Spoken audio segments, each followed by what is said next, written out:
tem jeito da gente contar essa história e pensar que alguém estava feliz nesse contexto. E algumas vezes a gente tenta, primeiro, trazer uma pauta para educação infantil ou para crianças de 8 anos, que elas não vão dar conta de entender esse contexto, né? Então, a questão da escravidão, ela tem relação com geográfica, a gente precisa pensar a relação entre os continentes, a relação, o tempo histórico, para dar conta de entender o processo de escravidão, tem uma complexidade de informações que as crianças pequenas não têm. Então, essa não é uma pauta para a educação infantil. E trazê-la dessa forma, né, é desrespeitoso com quem viveu o processo. Porque é pensar que no dia 13, né, tudo ficou lindo e maravilhoso e que foi só uma comemoração. Então, quando eu li o texto da Conceição, que ela fala, né, do que vai incomodar as pessoas, é importante que a biblioteca ela esteja um acervo que vai trazer o registro dessa história real, do que foi o processo de colonização, do que foi o processo de escravidão. Eu busco nas bibliotecas e vou encontrar muito mais informações sobre a Revolução Francesa do que sobre as guerras civis contra o processo de colonização. Aqui no Brasil, as revoltas que aconteceram, a gente quase não tem registros. Eles começam a ser apresentados agora, né? Essa imagem, a segunda que eu apresentei em preto e branco, ela está disponível na internet e vai falar da guerra que aconteceu com o povo Zulu contra, né, os ingleses, e que foi uma guerra que, no primeiro momento, os ingleses foram derrotados. Então, aqui tem duas imagens que vão complementar aquela primeira. Não são imagens que a gente vê nos livros de história mostrando as rebeliões e revoluções brasileiras. Os antigos não vão trazer isso, só os livros mais recentes que vão trazer sobre a revolta dos malês, sobre a revolta da chibata, e quanto à relação, né, aqui no Brasil, para a gente chegar hoje, estar conversando nessa tranquilidade que a gente está, mas foi uma construção sangrenta. Contar isso não vai criar situações de racismo ou aumentar o racismo. A gente não tem nenhuma situação na França de ódio ou aversão, porque eles contam a história real da Revolução Francesa. Então, aqui no Brasil, a gente precisa trazer essas histórias para os meninos e meninas negros perceberem que houve resistência e que, se a gente conseguiu acabar com a escravidão, ela foi fruto dessas lutas. Quando a Lei Áurea foi assinada, apenas 30% da população negra ainda continuava na condição de escravidão. Então, é importante, né, que essas bibliotecas elas tenham um acervo que trate das insurreições, que tratem das fugas de escravos, porque essa história ela fica invisibilizada dentro das escolas. E puder apontar o seguinte, olha, essa obra aqui ela foi produzida no ano X, que ainda não tinha lei, e ela vai tratar a história dessa forma. Mas a gente tem também essas outras obras, né, que elas estão mais atualizadas e vão dar uma dimensão, de fato, do que foi a história e a presença da população negra ou população indígena brasileira. Além disso, apresentar referências que vão potencializar aquele acervo, aquele material que o professor está solicitando. Nós temos visto nas escolas municipais uma movimentação das bibliotecas com esses acervos, criando várias agendas junto com a escola, ou atraindo estudantes e professores para dentro da biblioteca, né, dando visibilidade a esse acervo.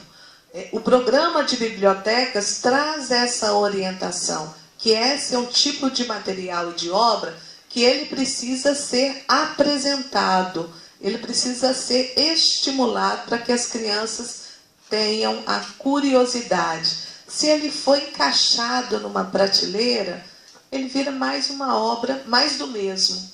Né? Muitas pessoas, quando entram à biblioteca, se veem tudo organizado, né? Essa lógica, elas não vão identificar, elas não vão se mobilizar para fazer as consultas. E as bibliotecas escolares, hoje, elas têm a necessidade de fazer esse movimento, promover o acervo que está lá dentro. E essa promoção pode acontecer por meio de convite.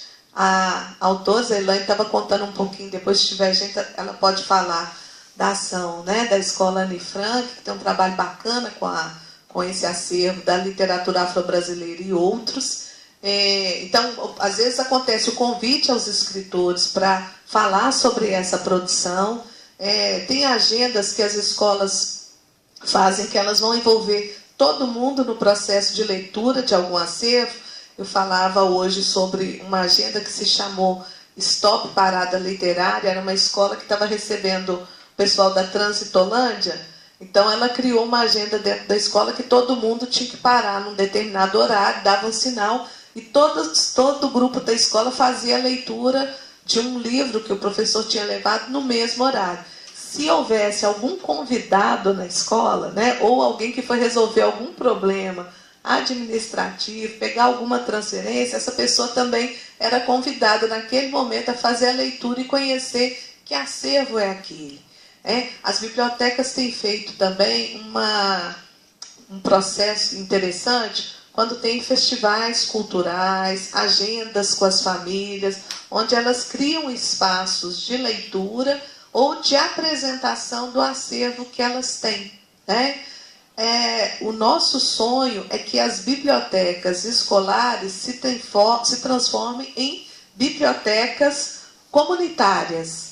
E isso vai ter um impacto extremamente importante, porque Belo Horizonte tem crescido o número de jovens se envolvendo com a literatura. Eu não sei se vocês acompanham as agendas da juventude na região central, mas são vários conceitos que o professor Eduardo de Assis trabalha, e ele trabalha com ele conceituou a literatura afrodescendente no artigo que eu estava lendo.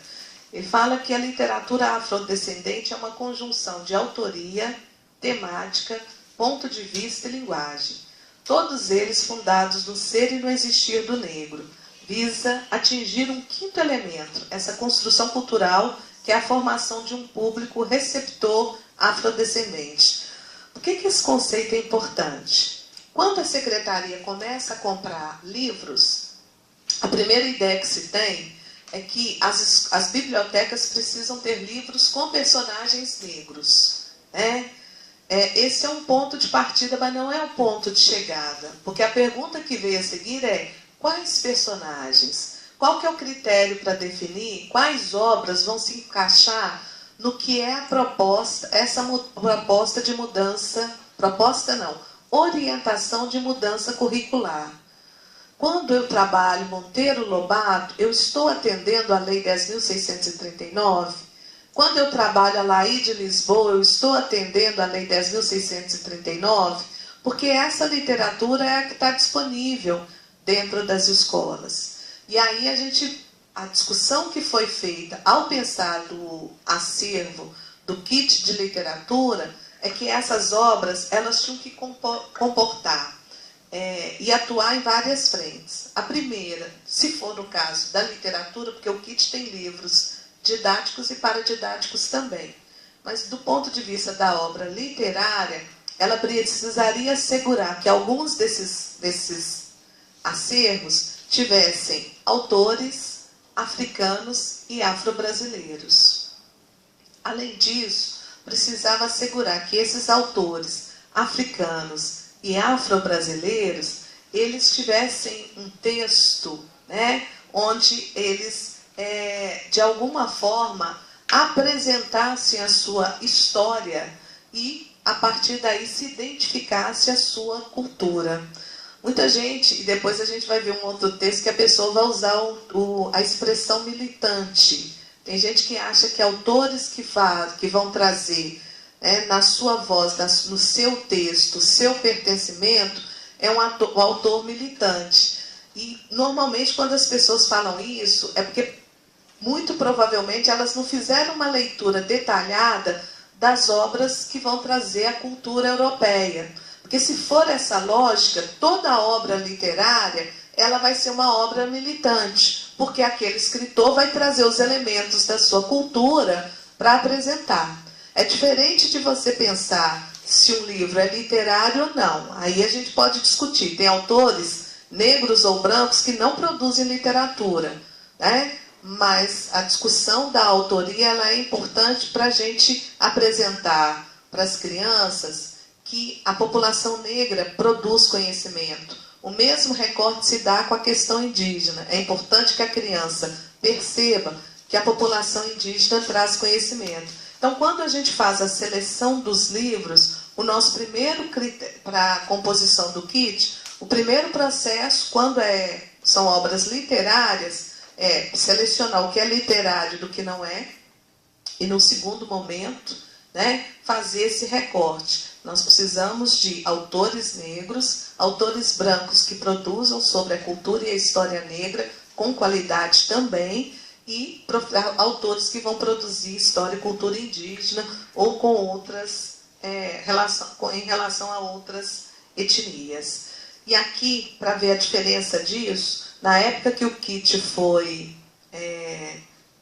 o primeiro acervo foi organizado, as obras que a gente normalmente encontrava nas bibliotecas escolares, elas iam exatamente na contramão, né? Se a gente observar o primeiro livro, Pai João, nós vamos ver que de imediato que as crianças elas vão perceber, num primeiro momento, muito mais a imagem do que o texto, né? São imagens que não vão favorecer a percepção de um personagem que valoriza a cultura negra ou um personagem forte, né? O Pai João, ele tem uma expressão, esse desenho com a boca branca, a gente vai ver em muitas histórias que tem macacos com a mesma forma de trabalho gráfico.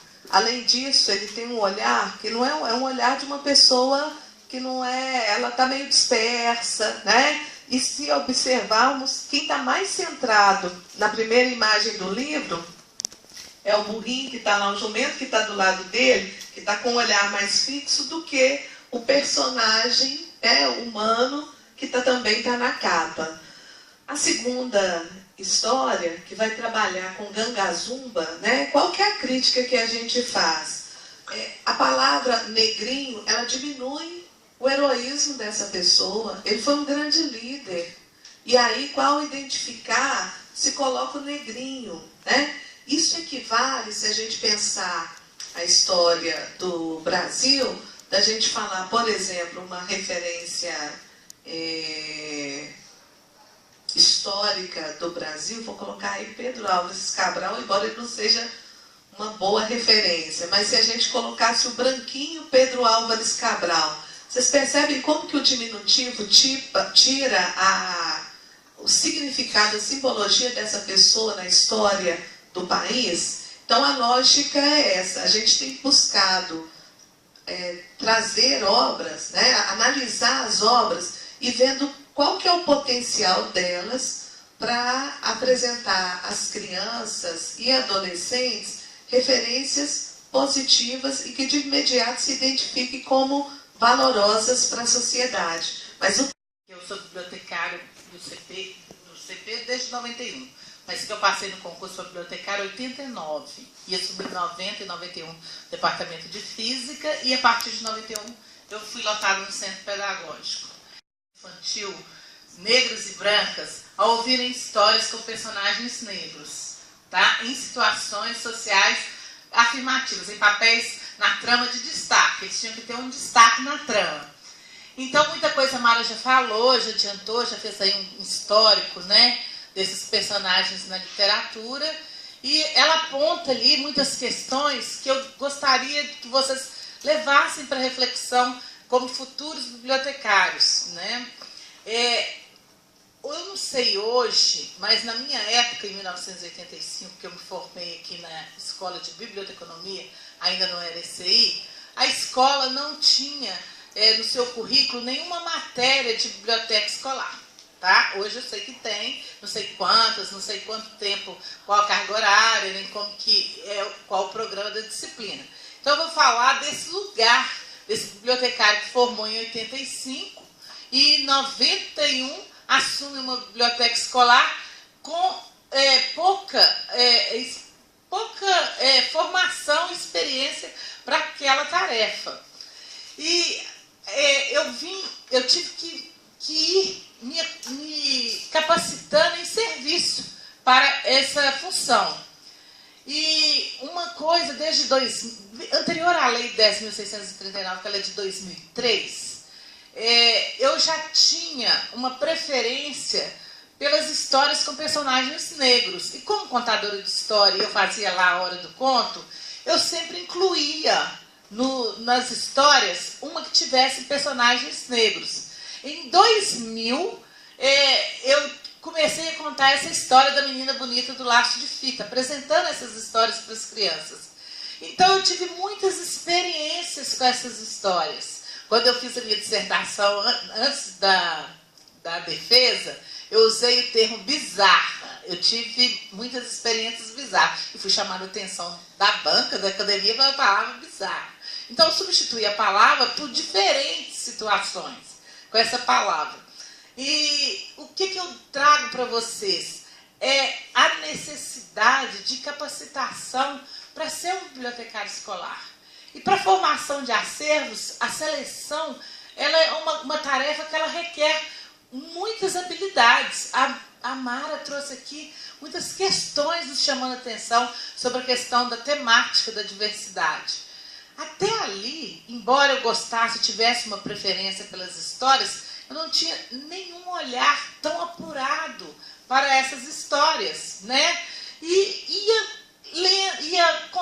contava a Bonequinha Preta. Mara, na minha casa, tinha uma coleção que se chamava Pérolas Infantis. Nessa coleção, tinha uma versão da história da Bonequinha Preta, e que ela terminava assim. Eu não sei se isso aconteceu de fato, ou se foi uma compilação para o livro Pérolas Infantis, e que trazia essa história terminando assim. A bonequinha preta, apesar de preta, e a bonequinha, apesar de preta, era linda. Então, essa coisa começou a me incomodar. Olha só, eu não tinha um olhar apurado, era na época, 96, que eu começo a contar histórias para as crianças. Eram coisas que me incomodavam, né? E eu vim colecionando esses incômodos, esses desafios, e contava também as histórias da tia Anastácia, contei as Caçadas de Pedrinho, li toda a obra de Lobato quando eu era jovem, li toda a obra lá no Colégio Estadual Central, li aquela coleção verde dos trabalhos da mitologia negra, li Negrinha, li a gramática da Emília, as histórias de Dona Benta, e sempre fascinada com as histórias do sítio. Eu sempre fui fascinada. Esse olhar atento sobre os personagens negros, ele é recente, né? E o que eu trago, assim, que eu acho que vai ser interessante a gente pensar, enquanto bibliotecário, eu estou numa escola que é num contexto, né, dentro da universidade, eu não sei qual é a realidade das bibliotecas escolares que tem bibliotecário. Eu não sei qual que é a realidade das prefeituras ao formar acervo, mas acredito que esses profissionais, conheço a Lília, conheço alguns, acredito que tem alguns critérios na seleção de acervo, que é necessário.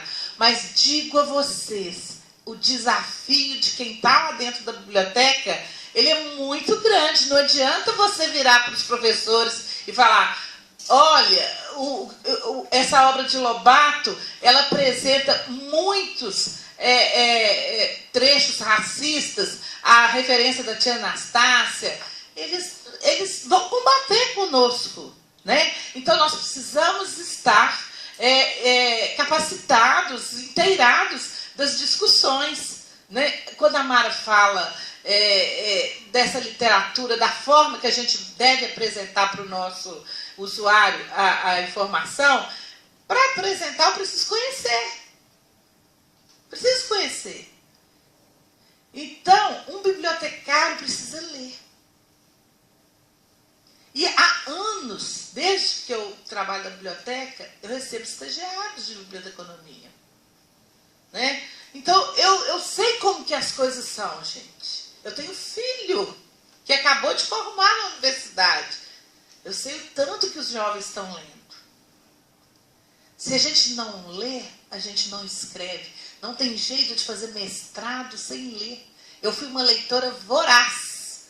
E como eu chorei para produzir minha dissertação. Chorei muito. E como que a gente vai fazer uma seleção de biblioteca sem conhecer pelo menos catálogos das editoras? Como que nós vamos fazer uma seleção sem conhecer pelo menos as resenhas dos títulos que compõem esses catálogos? No meu caso, em relação à questão da diversidade e o Centro Pedagógico, nós tivemos uma feliz coincidência. Primeiro, pelo fato de eu ser negra, eu tinha um interesse muito grande pela temática, que é anterior à lei, vocês veem aí? Eu já contava essas histórias. E outra questão, a Mas Edições que ela citou é da minha tia. Então, desde a minha infância, na nossa família, a gente lida com essas questões, com essas informações. Mas isso não é o comum. Infelizmente, os achados da minha dissertação, que eu defendi dia 25 de agosto de 2015, que foi feito numa escola de educação infantil da Prefeitura de Belo Horizonte, eles verificaram que tem professoras que desconhecem a lei, o teor da lei 10.639. Professores negros, falou tudo. Posso ler? Vou ler aqui trechos da entrevista na escola.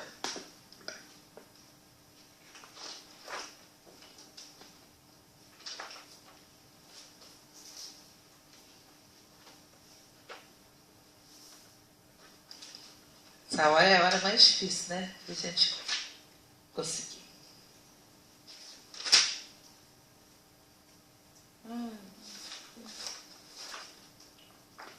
Olha, eu marquei aqui, acho que é a página 73, mas eu não estou conseguindo.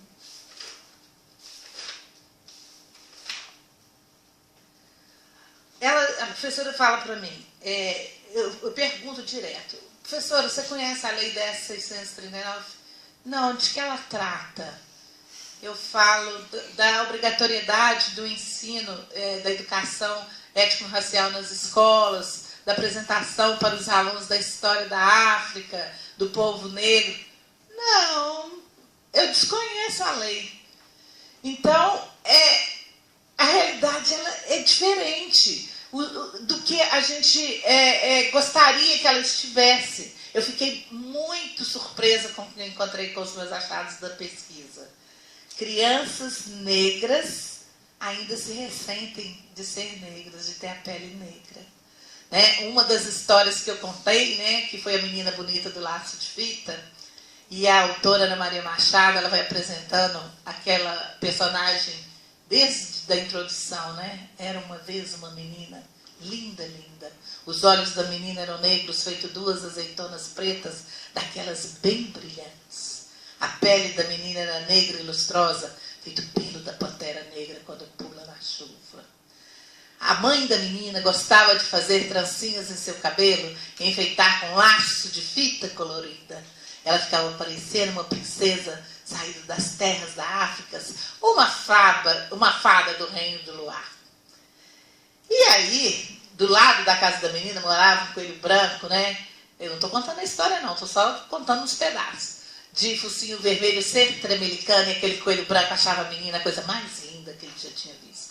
Então eu conto a história, e uma menina no final vira para mim e fala assim: não gosto desta menina. Eu falo, por quê? Porque eu não gosto da cor marrom. No centro pedagógico, uma vez eu contei essa história. Aí, quando eu fui contar pela segunda vez, não, fui contar nessa sala uma outra história, uma criança branca vira para mim bem alto, de primeiro ano. Não acredito. Eu apresentei como que eu ia contar a história, ela virou para mim e falou assim: não acredito em nada que você fala, você é mentirosa. Isso mais ou menos em 2000, né? E eu perguntei para ela, por que eu sou mentirosa? Aquele dia você falou que ia contar a história de uma menina bonita, e a menina era preta. E os tons são assim. Então, olha só, não basta ter um acervo. Não basta. É preciso apresentar esse acervo. E a forma que a gente vai apresentar não basta ser de uma forma que não convença. Você tem que dizer. Essa história do povo negro, que o currículo ocultou, né? Eu nunca tinha ouvido falar no João Cândido. Eu nunca ouvi. Eu nunca tinha ouvido falar Luísa Marim. Eu nunca tinha ouvido falar que Chica da Silva formou todos os seus filhos na universidade. O que a gente sabe de Chica da Silva? Que era uma prostituta.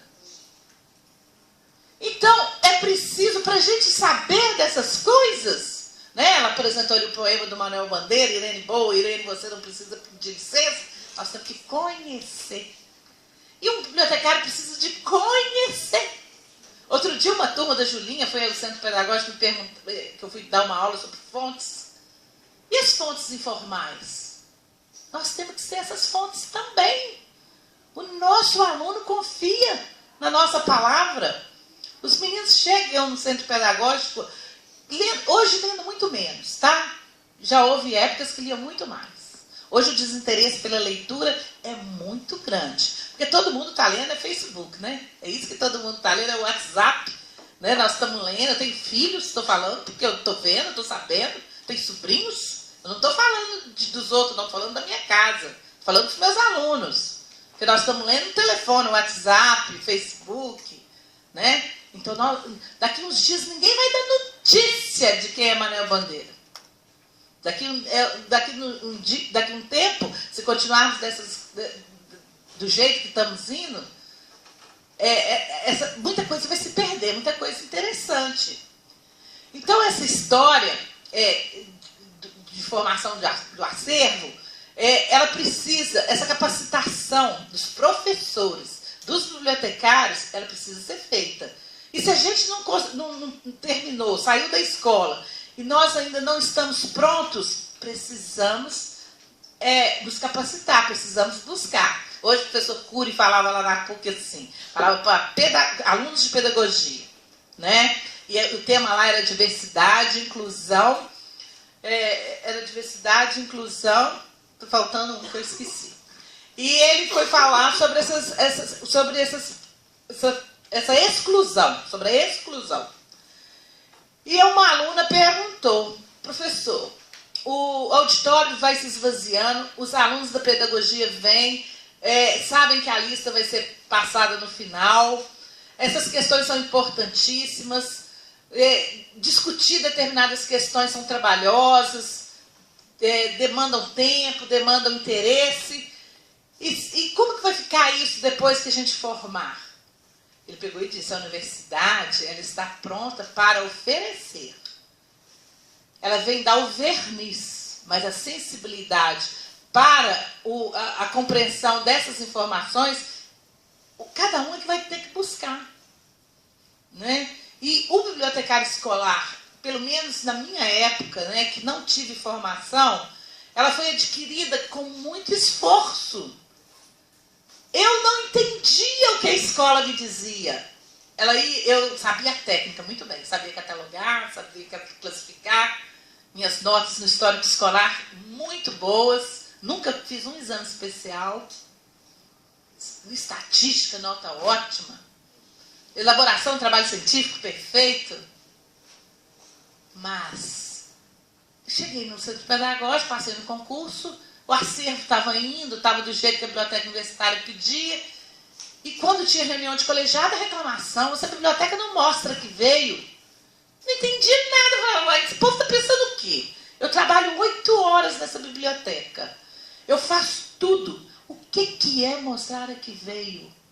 Uma biblioteca que não está participando dos órgãos de deliberação, que não conhece o projeto político-pedagógico dessa escola, como que vai formar um acervo? Uma biblioteca que não conhece o currículo dessa escola, como que vai oferecer um acervo? Um bibliotecário que não conhece uma lei, as leis, né? Eu não conhecia nada sobre o povo cigano, sobre os quilombolas.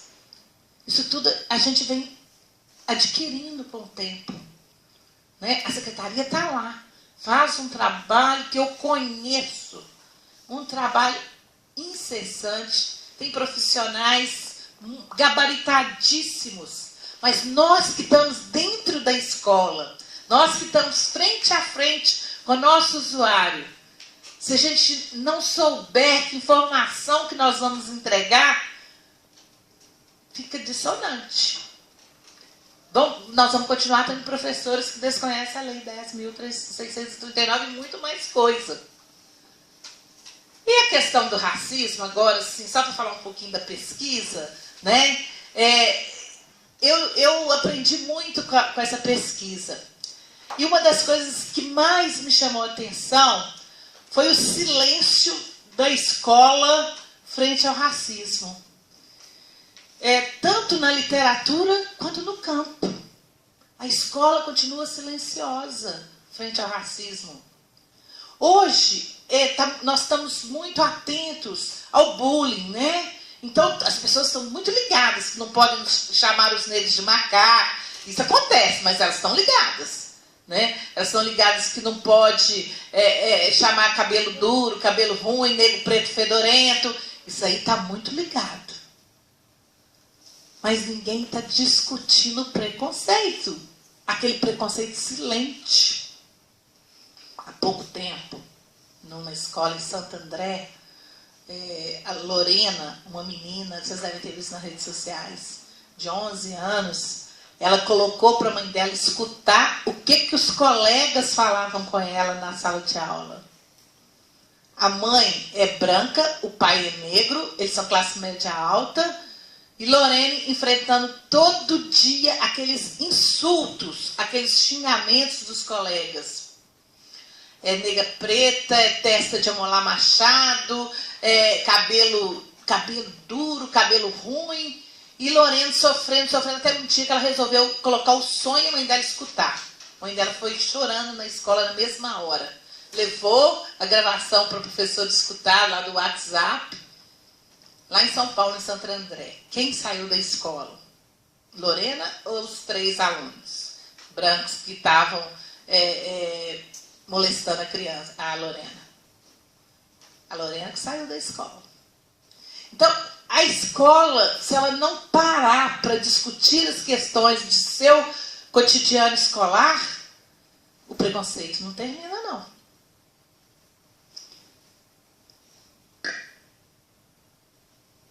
Eu poderia falar outras questões, mas eu vou me ater aqui, porque para a gente ter um tempo ainda para discutir. Mara está aqui, eu acho que é muito importante a presença dela. Mas os achados da minha pesquisa, infelizmente, apontam que o caminho, apesar de toda essa luta, não basta lei. Lei não basta, é preciso implementar. E a SMED lá não tem mecanismos que cobrem isso diretamente, se não tiver uma vontade. Para combater preconceito, precisa ter vontade. Uma escola que diz que na escola deles, isso é recente, Mário, de 2015, elas me disseram que na educação infantil, eu copiei aqui porque foi o que você disse, na educação infantil isso não acontece. Mas olha só, quando eu contei o cabelo de Lelê, né? Vocês conhecem a história do cabelo de Lelê? Lelê não gosta do que vê. Ela olha no espelho e reclama de onde vem tantos cachinhos. Aí Lelê olha no espelho e não gosta do que vê. Então a menina fica insatisfeita e tal. Jeito não dá, jeito não tem. Olha como que o que ela falou. Hoje eu estava relendo essa história para falar para vocês e achei alguém, um autor que eu li, que apontava negatividade quando a história já é apresentada. Jeito não dá, jeito não tem. Olha como a Ana Maria bonita, a Ana Maria começa no Menina Bonita. A menina era linda. A outra já fala que jeito não dá, jeito não tem.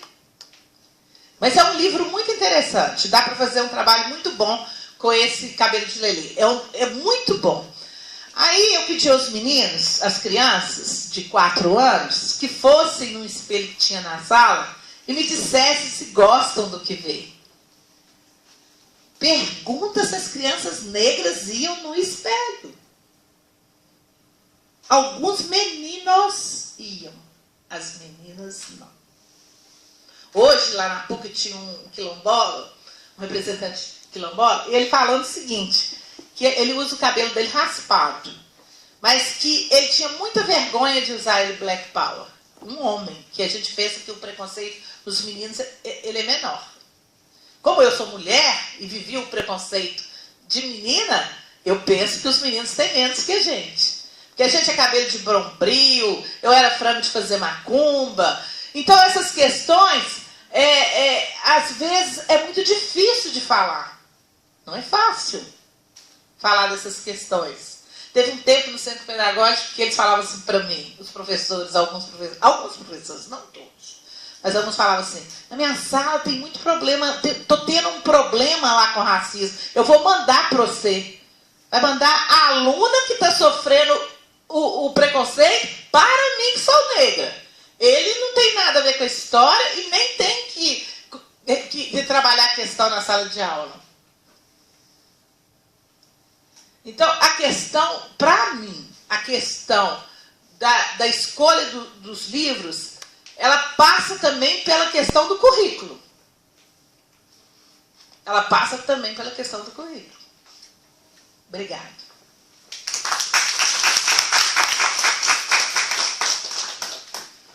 Bom, eu vou colocar uma questão aqui para as duas e em seguida eu passaria para as pessoas que quiserem fazer alguma pergunta, alguma consideração, tá? Para a gente fazer um debate aqui.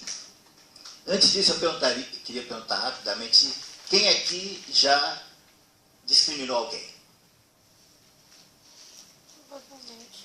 Não sabe, né? De repente. Quem já sofreu algum preconceito? Eu estou colocando isso pelo seguinte, né, de que estudos já mostraram, né, pesquisas já mostraram, que no Brasil, os dados da pesquisa mostraram que 90% da população já foi discriminada. E apenas 10% diz que já discriminou alguém. Ou seja, a conta não fecha. Né? E uma questão, né, uma das grandes questões raciais, da problemática racial no Brasil, é que grande parte da população não tem consciência disso. Não tem consciência que está discriminando e não tem consciência que está sendo discriminado. Ou seja, a questão está naturalizada. Né? A gente sofre discriminação, descriminaliza as pessoas e acha que não, tudo bem. Tá?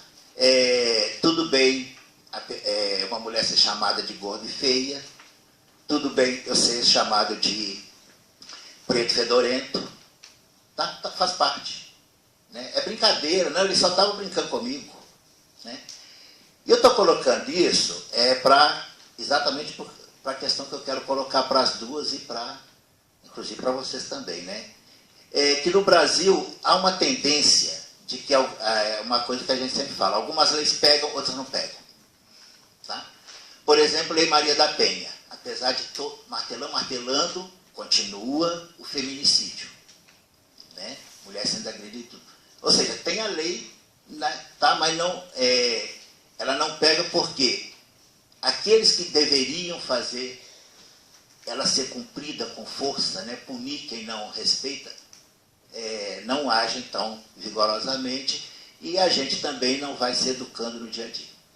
Então, a questão que eu quero colocar para as duas é a questão, em relação à questão da escola, a questão dos professores. Tá? Porque, no meu entendimento, tá, não adianta você ter um belo acervo na biblioteca, você ter uma bibliotecária que esteja lá batalhando, porque esse livro vai ser trabalhado na sala de aula. Tá? Então, se essa professora, tá, e eu diria, sem medo de errar, que a grande maioria, tá, talvez nem tenha, descriminaliza os meninos e não tem consciência disso, outras fazem de propósito, tá, porque são racistas mesmo. Tá. Então, eu gostaria de colocar para vocês duas isso, assim, como fazer essa lei pegar, tá, e como trabalhar e que papel que o bibliotecário, né, pode exercer nisso aí em relação aos professores. Tá? Inclusive, para terminar assim, que o próprio livro do Monteiro Lobato, tá, ele pode ser trabalhado dentro de sala de aula, agora, contanto que a professora discuta aquelas questões que estão postas lá. Né? Pois é. Tá? Mas assim, eu falo assim, em princípio, eu não preciso jogar todo o material fora. Se tem um material que tem esses pontos, eu vou fazer a discussão mostrando. Né? Então, eu perguntaria isso para vocês, como fazer essa lei pegar de fato.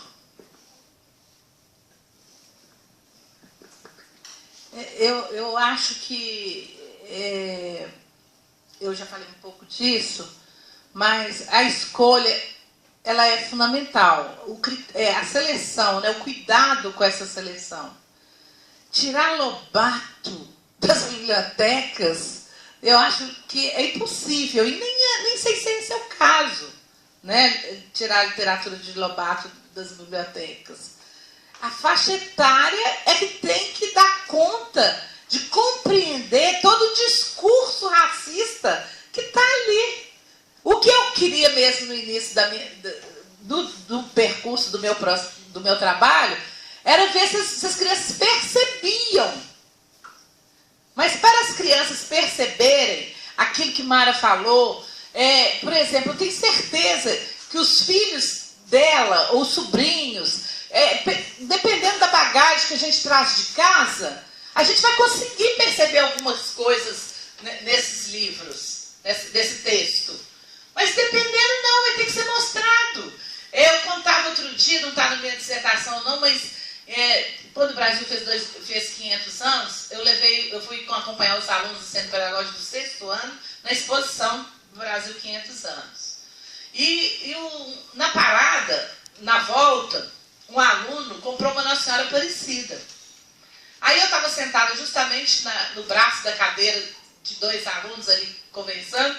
Quando o aluno que comprou a Nossa Senhora Aparecida mostrou para o colega a Nossa Senhora Aparecida, o menino falou: "O que é isso?" Aí o menino falou: "Nossa Senhora." Ele falou: "Preta?" Ele falou: "Você não conhece Nossa Senhora Aparecida?" Então, é preciso apresentar. Se a família não apresentou, não deu conta de apresentar, a escola tem que fazer a função, tem que fazer essa função. Ela tem que apresentar. Mesmo que não existisse a lei, ela já tinha obrigação disso. E existe uma lei também.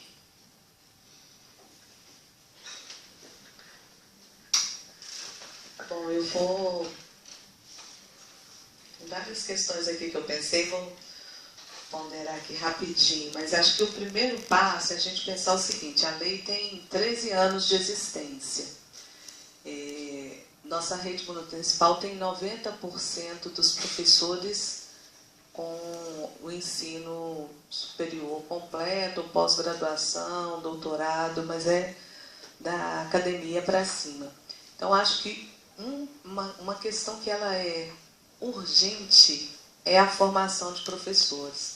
Não tem como exigir que a escola, que o professor, depois que ele chegue na escola, naturalmente entre na roda, entre no círculo do mundo, trabalhando com a história e com a cultura negra, se ele não teve essa bagagem acadêmica assegurada na sua formação.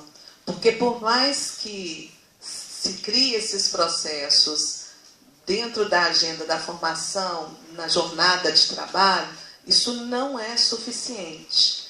Se já tem 13 anos da lei, todas as instituições que trabalham com profissionais que vão se inserir nas escolas precisam considerar como ponto de partida a LDB. Então, na formação desses profissionais, isso já tem que vir assegurado. Não significa que vai acabar com o racismo, mas esses profissionais chegarão à escola com outro olhar e com outra disposição para o trabalho com essa temática. Porque o que acontece? Quando se chega na rede e se fala da história e cultura africana afro-brasileira, a gente já até coloca no concurso essa bibliografia. Mas, para muitos, isso é algo diferente daquilo que é a sua função executar. Aqui, quando a gente conversou, eu foquei minha fala na questão da biblioteca, mas eu poderia ter trazido a questão da formação de professores, quais os desafios e quais os avanços. Sem dúvida, a gente não está no mesmo lugar que estávamos há 13 anos atrás, mas ainda tem muito por avançar, né? Mas esse avanço, de fato, vai acontecer dentro de cada escola se esse currículo de formação dos profissionais for atualizado. Então, por exemplo, na educação infantil especial, grande parte dos profissionais que trabalham, eles são profissionais que formaram nos últimos 5 anos, 8, 10 anos. Eu não sei qual que é o perfil desse grupo que você pesquisou, mas são profissionais que saíram da universidade depois da Lei 10.639 e vão para a escola sem conhecer a legislação. Então, tem um problema na escola, mas tem um problema na formação, né? E a lei, ela traz desdobramentos para dentro das escolas públicas e particulares e também para a formação desses profissionais que vão para essas duas redes. Se a gente observar a rede particular, esse nó ainda fica pior, porque as escolas particulares não têm feito a maioria não tem feito esse investimento assegurando essa formação na dinâmica do trabalho. Então, você vai ver situações nas escolas particulares onde, além de não saber da lei, eu tive com o pessoal do Simpro no ano passado, alguns dirigentes das escolas particulares acreditam que não precisa trabalhar com história e cultura, porque o público que ele atende não é negro, né? Então, o primeiro ponto é a formação. O segundo é a gestão. E aí a gestão, ela precisa ser uma gestão que vai além da instância da secretaria. Ela tem que conseguir dar conta dos profissionais. E isso é um desafio. Porque você vai trabalhar com um profissional de compras, ele vai falar que essa pauta é pedagógica, isso não cabe. Mas é o profissional que cuida das compras que vai autorizar ou não a escola a gastar determinados... a fazer o gasto financeiro. Então, tem alguns materiais que a escola precisa comprar ou contratar alguns profissionais para ajudar na condição de algum projeto escolar que não se adequa ao que o orçamento prevê. Vou dar um exemplo, a capoeira. A capoeira, ela é patrimônio imaterial da humanidade. É imprescindível que as escolas tragam a capoeira, apresentem os estudantes, a capoeira aos estudantes. Quando a escola pensa em contratar um mestre de capoeira, ele pode ter reconhecimento internacional, que se ele não tiver o fundamental, ele vai receber um valor que ele não vai se dignar a ir à escola. Ele tem o notório saber, mas ninguém reconheceu esse notório saber. E a escola não pode utilizar a verba pública sem passar pela parte burocrática que identifica habilitação para as pessoas fazerem uma formação, né, considerando seu percurso acadêmico. Então, uma discussão que ela começa a surgir com o pessoal da capoeira é se a academia não tinha que fazer um movimento com alguns grupos semelhantes ao que ela faz com a população indígena hoje, que ela criou uma agenda de formação, ela assegurou um processo reconhecendo esse saber e trazendo esse saber para o currículo para legitimar essas pessoas. Nós temos mestres de capoeira, as pessoas do Congado, as pessoas do Quilombo, que são as referências para falar dessa história, desautorizados por não ter um reconhecimento acadêmico, né? Então, a gestão pública, ela lida com isso e precisa solucionar. Um outro ponto, aí diz respeito a esses que são racistas, sim. E isso vai acontecer, infelizmente, na sociedade, né? Não é a educação. Então, a gente quer dizer, eu acredito, a gente precisa orientar as famílias, inclusive apresentando para elas quais são os canais para denunciar, né? E sabendo que a denúncia do racismo, ela não é uma denúncia institucional. Tem um processo que é institucional e tem um processo que é civil. Então, a sociedade precisa se envolver e divulgar para, aqui na universidade, para todas as áreas, campos de formação. O que são os crimes raciais? Qual que é o impacto que isso tem na relação funcional de cada um? Porque quando a situação, muitas pessoas, e aí não quer dizer que elas não tenham trajetória acadêmica, mas elas acreditam que chamar de macaco não é crime, e é. E, infelizmente, embora pareça que as pessoas cuidam disso, não cuidam, não. Você entra nas escolas no horário do recreio, qualquer escola da rede municipal, estadual ou particular, que em algum momento você vai ouvir um menino sendo chamado de macaco. Então, você já tem um movimento punitivo, que seria um passo, dizer assim, a gente precisa de ter um processo punitivo para a situação de racismo ou injúria racial deixar de acontecer. Isso já está assegurado com relação a esse processo. E não funciona. E o último ponto, que diz respeito ao professor que não faz atualização curricular, essa é uma discussão nacional. O Ministério Público tem feito essa discussão de como agir com as instituições que não fizeram essa adequação, ou com os profissionais que se negam a fazer essa adequação curricular. Porque hoje o que a gente sabe é, quando o ensino fundamental ou o ensino médio não assegura esse conteúdo para os estudantes, o prejuízo é acadêmico para eles. O Enem de 2014 teve 18 questões que abordaram história e cultura africana e afro-brasileira. Então, os estudantes que a escola não assegurou esse conteúdo, eles ficam em prejuízo acadêmico, é seríssimo. Mas ainda não tem punição, isso está em estudo. Então, acho que são todos esses pontos que têm que ser considerados. E um último, que é o diálogo com a família. Muitas famílias têm receio da Lei 10.639, por equívoco das lideranças religiosas que elas seguem. Tem algumas pessoas que falam que a Lei 10.639 é a porta aberta para o diabo dentro da escola. Então, com essa visão, a família sabendo que vai ter uma roda de capoeira, ou vai trabalhar com a história negra, ela já pensa que isso é uma celebração religiosa que vai acontecer e não desejam isso para os seus filhos. Então, é uma pauta que ela tem vários desdobramentos, não é fácil. Mas a gente precisa pensar que, pelo menos, nós estamos aqui conversando horizontalmente. Hoje de manhã eu falei com o pessoal, ninguém se lembra o que as mulheres lutaram e sofreram para poderem usar calças. A gente veste calças hoje, sai circulando e nem se lembra disso. Então, é preciso esse movimento, essas ações abraçadas pela universidade, pela gestão pública, pelas secretarias, pelos professores, pelos sindicatos, pelas famílias, para a gente dar conta de colocar a educação num outro patamar.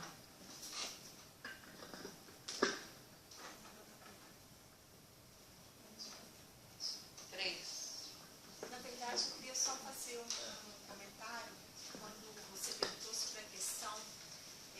Tá dando para ouvir minha voz um pouco baixa? Tá dando. Eu estou um pouco rouca. Sobre a questão de como se faz para aplicar a lei. E aí, assim, a Mara estava falando sobre a questão da formação dos professores. Eu sou professora de História, eu sou formada em História. E eu queria trazer, assim, um depoimento rápido. Porque eu acho que passa muito por aí a formação dos professores, a implementação da lei. É essencial. Não tem como você implementar uma lei que faz parte de uma política pública se não houver uma formação desses professores e uma conscientização. A lei só não basta. Eu me formei na Universidade Federal de Juiz de Fora no ano de 2004, logo após a assinatura dessa lei. No meu currículo, eu não tive História da África. Então, é uma lacuna absurda.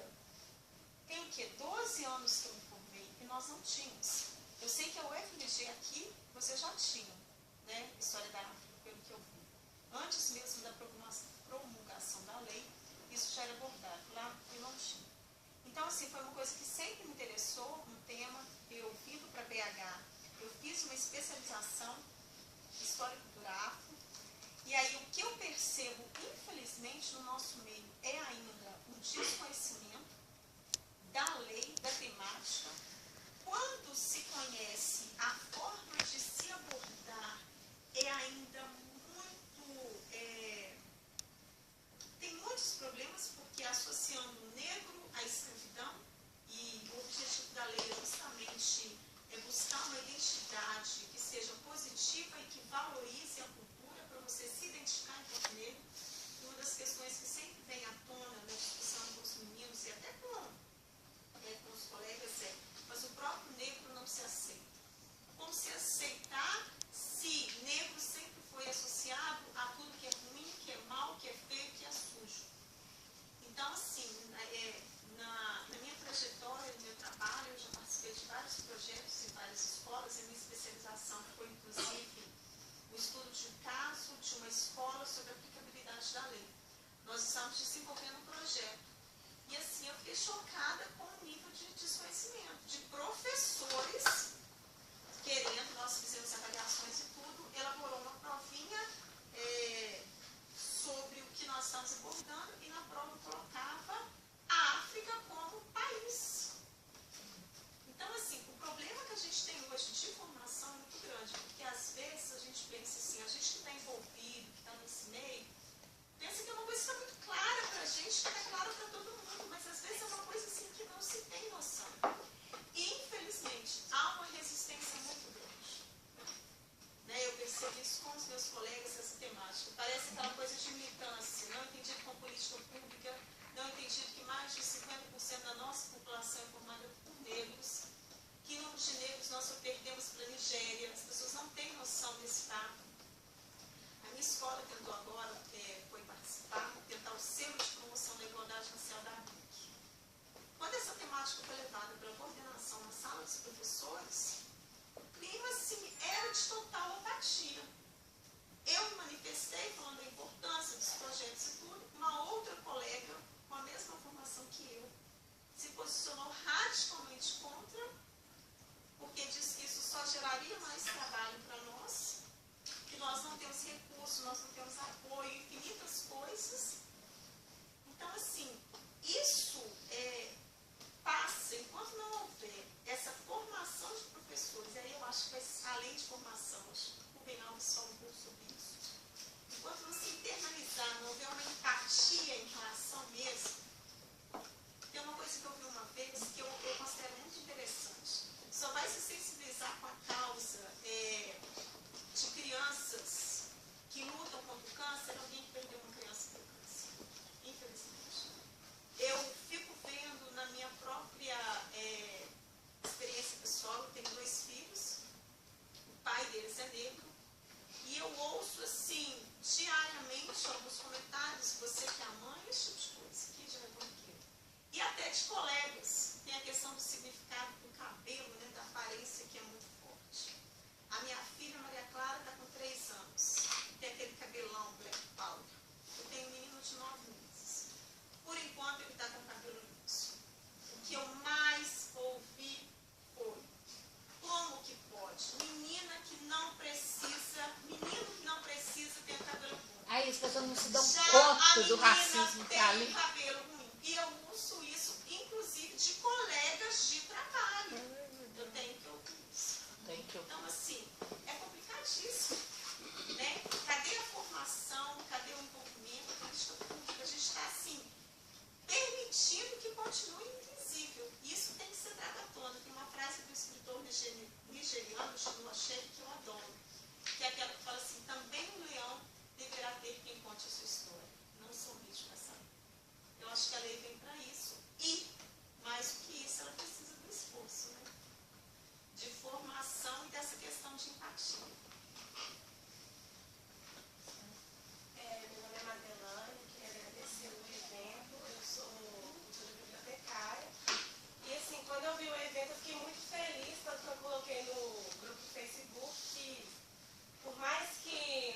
aos futuros bibliotecários de biblioteca escolar, é o papel social nosso ter acesso a esse tipo de discurso e outros também. Pluralizar o nosso discurso. E, infelizmente, na escola de biblioteconomia não acontece isso, como a Flávia falou, a respeito sobre a biblioteca escolar, que foi uma luta, assim, dos estudantes que não tinham representatividade nas cadeiras, aí foi por base disso. Só que eu fico pensando que, além da formação do professor, os bibliotecários também têm que ter esse acesso, essa formação. A gente fala professor, mas é todo mundo que está na escola, é sujeito. Mas só que é para ter um entendimento também dos alunos, porque os alunos não reconhecem. E o que eu achei engraçado é que a Mara trouxe todas as questões que eu levantei na aula de formação do leitor, que a professora tinha falado assim: ô Madelane, o Monteiro Lobato trouxe essa questão para a gente. Não, ele não trouxe. Aí eu falei assim, foi muito difícil, que eu tive que rodar, né? Às vezes eu já fiquei toda estremecida, a gente estava falando de letramento, porque eu levantei a questão sobre as relações de gênero e raça que os livros infantis trazem. Aí a gente ficou, aí a gente falou de letramento visual, que eu falei do letramento da gente ver essas imagens, e o letramento literário. Aí ela foi falando e eu vi que na minha sala tinha 6 pessoas negras e simplesmente ficaram em silêncio. O debate foi para outra. Eu fiquei observando e falei: não vou deixar. Aí eu falei: professor, agora eu vou falar de letramento político, porque eu sou mulher e negra e eu tenho letramento político sobre essa questão. E é racismo, sim. Aí ela falou: Madelane, você vai me desculpar, mas eu não sei. Sabe? É bom você falar sobre isso e tudo. Só que o tempo todo é um silêncio. Essas coisas tinham que ser debatidas, gente. E é o que eu fico batendo na tecla. Madelane, mas você tem que representar a cadeira no lugar tal, sei lá o quê. Não, gente, acho que também tem que vir do professor também. Sabe? Do nosso professor que está nessa condição, que está fazendo a formação do leitor, que está falando de biblioteca. A gente só fala do mesmo tipo de usuários. E eu convido também os bibliotecários que estão aqui, os futuros também, o conselho e tudo, para a gente trazer essas questões. Porque se hoje falo da lei 10.639 na FAR, é porque teve uma mobilização das nações. Por que não pode ter que também da ICI? Então, assim, incomoda, assim, muito. Eu ficar dentro da sala de aula ficar assim, me coçando para falar, porque eu falar, você fica cansada. Você chega num momento assim que você vai falando, você vai ficando cansado, parece que é só você que se incomoda com isso. Então, assim, eu fiquei muito feliz que muitos colegas meus vieram. Eu fiquei muito feliz mesmo, porque dentro da sala de aula a gente não tem isso. Não tem, é muito difícil falar desse discurso, te cortam, é o tempo todo isso, e é muito ruim.